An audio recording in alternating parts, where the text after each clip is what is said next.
फिर सभी प्यारे विद्यार्थियों को जय श्री राधे कृष्णा। जैसा कि आप जानते हैं, हम हाई स्कूल बोर्ड परीक्षा के गणित में बोर्ड परीक्षा के जो है सवाल करा रहे हैं। आपको लगातार वीडियो आपको प्राप्त हो रही होंगी देर सवेर, और हमारा यही प्रयास है कि आपके बोर्ड परीक्षा 2026 में अच्छे अंकों से आप पास हों और यूपी टॉप में आपका सिलेक्शन हो। तो आइए, आज ऊंचाई दूरी में त्रिकोणमिति के अंदर आज हमने 8वें चैप्टर कंप्लीट कर लिया। आज ऊंचाई दूरी में हम 9वें चैप्टर की ओर चलते हैं। तो 9वें चैप्टर की ओर प्रश्नों की श्रृंखला लगातार आपको प्राप्त हो रही है। तो प्रश्न नंबर कुछ इस तरीका से है, ऊंचाई दूरी का है। एक मीनार की ऊंचाई 20 मीटर है। देखिए मीनार है, मीनार सब दे दे तो मीनार हमेशा ऊर्ध्वाधर होगी, खड़ी होगी एक प्रकार से 20 मीटर ऊंची, और जमीन पर उसकी बनने वाली जो छाया है या परछाई वो 20√3 मीटर है। तो उन्नयन कोण है। देखिए उन्नयन कोण कब बनेगा? जब कोई व्यक्ति नीचे से ऊपर की वस्तु को देखेगा तो उन्नयन बनेगा उसकी आंख पर, और जब कोई व्यक्ति ऊपर से नीचे की ओर देखेगा तो अवनमन कोण बनेगा। दो ही कोण है यहाँ, उन्नयन और अवनयन। तो आइए इसका हल देखते हैं। कुछ हल इस प्रकार है। एक मीनार है और मीनार की जमीन जो छाया है वो नीचे होगी। तो इस तरीका से हम चित्र बनाना है। ये आपकी मीनार मान ली हमने, और मीनार की ऊंचाई क्वेश्चन दे रहा है 20 मीटर, और जो उसकी छाया है परछाई वो जमीन पे है और उसकी परछाई कितनी है? 20√3 मीटर। तो उन्नयन कोण पूछ रहे हैं, हम कोण मान ले रहे हैं थीटा 20 मीटर। देखिए नाम दे सकते हैं आप कहीं से भी, ABC, और ये आपका समकोण है। अब देखिए समकोण त्रिभुज ABC में अब आपका अगर यदि मैं भाई लंब दे रखा है, आधार लंब और आधार दे रखे हैं, तो हम tan लगाएंगे। tan थीटा बराबर tan में क्या होता है? लंब बटे आधार। अब देखिए लंब जो है आपका वो है 20 और उसका जो आधार है वो है 20√3। तो 20 से 20 को भाग एक बार हो जाएगी। तो देखते हैं कि आपका tan थीटा बराबर जो वैल्यू आई 1/√3 आई। अब tan में एक जो मान होता है 1/√3 वो कितने का होता है? tan 30 डिग्री का। आप जानते हैं। तो tan से tan कैसे, यानी थीटा बराबर जो हमने उन्नयन कोण माना, तो उन्नयन कोण कितना आ गया हमारा? उन्नयन कोण 30 डिग्री। यानी जिस मीनार की ऊंचाई 20 मीटर है, छाया उसकी परछाई 20√3 मीटर है, उसका उन्नयन कोण कितने डिग्री बनेगा? 30 डिग्री। देख सकते हैं आप। आइए विद्यार्थियों, तो क्वेश्चन नंबर ऊंचाई में दूसरे क्वेश्चन की ओर बढ़ते हैं। क्वेश्चन दूसरा कुछ इस प्रकार है। 7 मीटर ऊंचे भवन के शिखर से एक केबल टावर के शिखर का उन्नयन कोण 60 है, इसके पाद का अवनमन कोण 45 है। तो केबल टावर की ऊंचाई ज्ञात करनी है। आइए इसका हल देखते हैं। हल कुछ इस प्रकार है। मैं एक केबल टावर बनाते हैं, एक भवन है और दोनों के बीच की दूरी हमें नहीं पता, तो हम मानेंगे कि x मीटर है। अब देखिए 7 मीटर ऊंचा क्या है? ये भवन है, भवन। और भवन के शिखर से, भवन के शिखर से एक प्रकार से छत से केबल टावर का उन्नयन कोण कितना? 60, और छत से ही उसका पाद का अवनमन कोण कितना? 45 डिग्री है। तो वो कह रहा है केबल टावर। अब देखिए विद्यार्थियों, अगर ये जो 7 मीटर है, ये जब 7 मीटर है तो सिंपल सी बात है कि ये भी आपका 7 मीटर होगा, बराबर होंगे। तो मैं इसको मान लूं h मीटर, टोटल ये आपका h। नाम दे दें ABC और D और E। तो अब हमें h का मान चाहिए, और h का मान 7 जोड़ देंगे तो आपकी टावर की ऊंचाई आ जाएगी। तो ये टावर है आपका केबल टावर।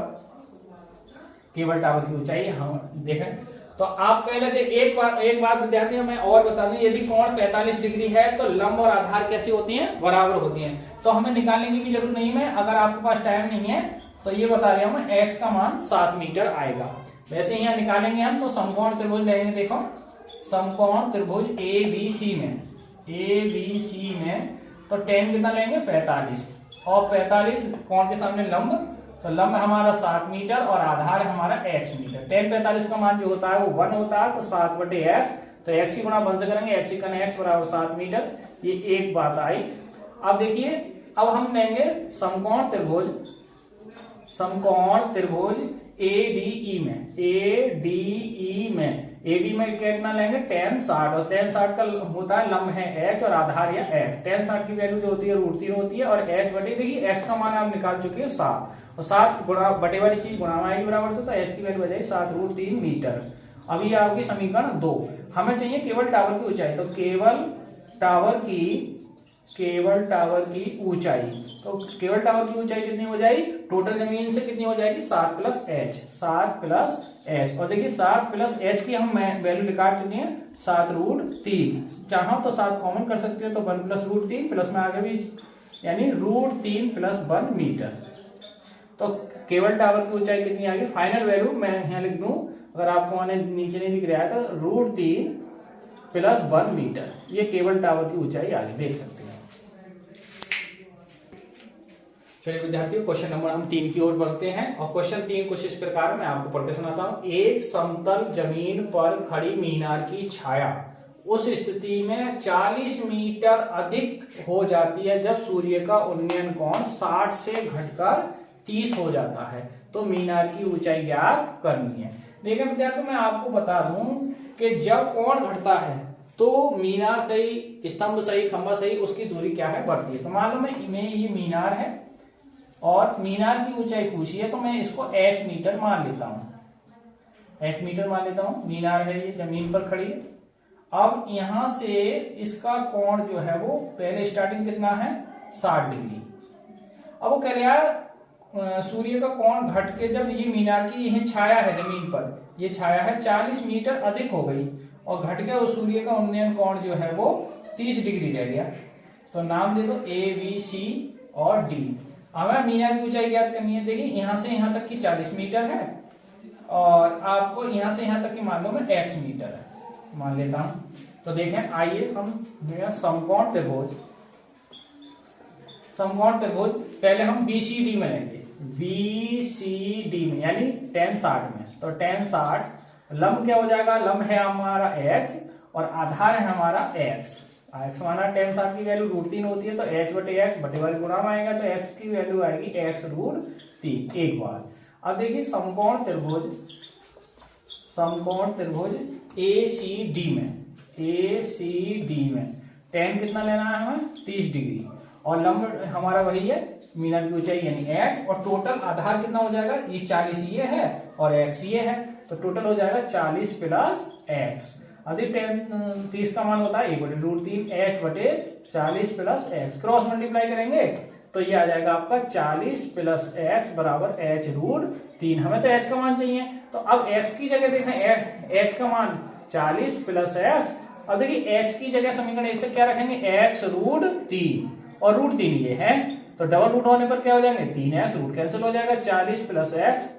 और आप देखें ये x उधर ले जाए तो 40 बराबर 3x माइनस x, और 3x में से x घट के कितना आएगा, 2x बराबर 40 के 2 बटे में ले लेंगे तो x की वैल्यू बचेगी 40 भाग 2 और 200 भाग 40 को हुई तो 20 मीटर। अब x का मान समीकरण 1 में रख दो, समीकरण 1 में, ये समीकरण 1 से देखें, समीकरण 1 क्या है, h बराबर x √3। अब x की वैल्यू कितना रखेंगे, 20 √3 मीटर। तो जो मीनार की ऊंचाई आ गई, फाइनल आंसर आ गया वो 20 √3 मीटर है, देख सकते हैं आप। आइए विद्यार्थियों क्वेश्चन नंबर 4 की ओर बढ़ते हैं। क्वेश्चन नंबर 4 कुछ इस प्रकार है। आंधी आने से, ये बहुत ज्यादा इंपोर्टेंट है, आंधी आने वाला क्वेश्चन। आंधी आने से पेड़ टूट जाता है, टूटा हुआ भाग जमीन के साथ 30 अंश का कोण बनाता है और पेड़ के पाद बिंदु से, यानी पाद बिंदु का मतलब पेड़ की जड़ से और जो शिखर है या टूटा हुआ शिखर है जो जमीन है वो दूरी कितनी है, 8 मीटर पे छूता है, तो पेड़ की ऊंचाई ज्ञात करनी है हमें। आइए इसका हल देखते हैं। देखिए मैं हल बताऊं, इस तरीका से हम टूटा हुआ भाग को मान सकते हैं। ये आपका पेड़ है और ये मान के चलो ये आपका टोटल जो पेड़ है, ये नाम देखो A, B, C और D। देखिए CD भाग ये पेड़ है, पेड़ का टूटा भाग मैं मान लेता हूं, पेड़ का टूटा भाग। अब टूटा भाग आया कहाँ, AC के रूप में आया ये वाला, तो ये आ गया नीचे के लिए और इसका कोण कितने बनाने लगा, 30, और जहां शिखर गिरा इसका कितनी दूरी पे, 8 मीटर की दूरी पर है, 8 मीटर। और ये शेष भाग, अब देखिए ये 8 मीटर पे है, इसको मान लेता हूं कि x मीटर है। ये खड़ा हुआ भाग जो रह गया वो x मीटर और टूटा हुआ भाग वो आ गया इस तरीका से y मीटर। तो हमें x और y का मान बताना है और दोनों को जोड़ देना है तो पेड़ की ऊंचाई आ जाएगी। तो आइए हम हल करते हैं इसको। तो देखें समकोण त्रिभुज,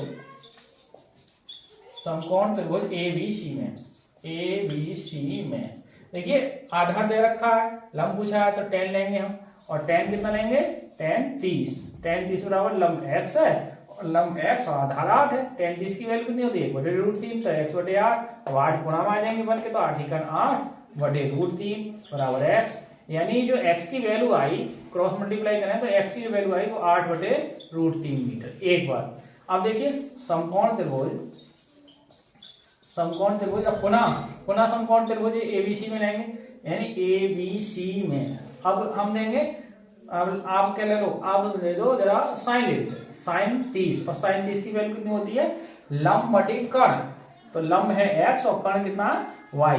साइन 30 की वैल्यू कितनी होती है 1/2। x का मान देखिए, x का मान निकालेंगे हम x बटे प्लान y, तो क्रॉस मल्टीप्लाई करें तो हम जो y की वैल्यू आ जाएगी y कन y बराबर 2x के, और x का मान निकाल चुके हैं, तो y बराबर कितना आ जाएगा, देखिए y बराबर आ जाएगा 2 और x की वैल्यू कितनी है 8/√3, तो कितना आ जाएगा y का मान 8 दूनी 16/√3 मीटर। तो ये y की वैल्यू आ गई। अब हमें पेड़ की ऊंचाई चाहिए, ये दो बात आई, पेड़ की ऊंचाई, तो पेड़ की ऊंचाई कैसे निकालेंगे, टोटल कितनी हो जाएगी x प्लस y। अब x का मान कितना है 8/√3 है और y का मान कितना है 16/√3 है, तो √3 क्या आएगा एलसीएम आएगा, तो 8 प्लस 16, और 8 और 16 जुड़ के कितना हो जाएंगे भैया 24/√3। √3 के नीचे नहीं छोड़ते, परमीकरण करते हैं √3 का, तो √3 से ऊपर नीचे यदि हम गुणा करते हैं तो √3 और बटे में √3 गुणा √3। आगे देखें इसे, आगे देखेंगे आइए, तो पेड़ की ऊंचाई ऐसा है, इसका परमीकरण करते हैं तो 24/√3, √3 की मल्टीप्लाई करते हैं ऊपर नीचे, तो ये आ गया 24√3। देखिए डबल रूट में तो 3 हो जाएंगे, और 3 से 24 को भाग हो जाएगी 8 बार, तो ये आपका फाइनल पेड़ की जो ऊंचाई आई वो 8√3 मीटर है। ये बहुत ज्यादा इंपॉर्टेंट है, आने वाला जो क्वेश्चन है ये बहुत ज्यादा इंपॉर्टेंट है। मैं अगली वीडियो में और भी करा दूंगा इसे, क्योंकि ये इंपॉर्टेंट क्वेश्चन है, इसलिए आप देख सकते हैं इसे।